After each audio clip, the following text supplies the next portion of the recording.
Hello mga mami. Turuan ko kayo kung paano magpainom ng gamot sa ubo para sa mga anak niyo. Yung ayaw nila uminom ng mga gamot sa ubo. Ito yung gagawin niyo guys. Yung mga mami dyan. Tapos, ito yung dadalhin mo. Pakita mo sa kanya. Kasi mahilig yan mag-inom ng, ng vitamin. So, let's go. Vitamin. Wow, yummy. Oh, diba? Vitamins. What's this? Huh? Vitamins.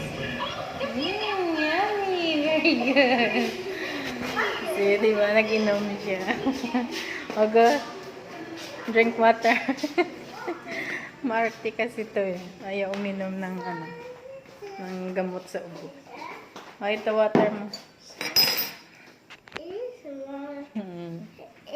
Oh, dali. Oh, water. Kay gataghol siya. More. Say bye.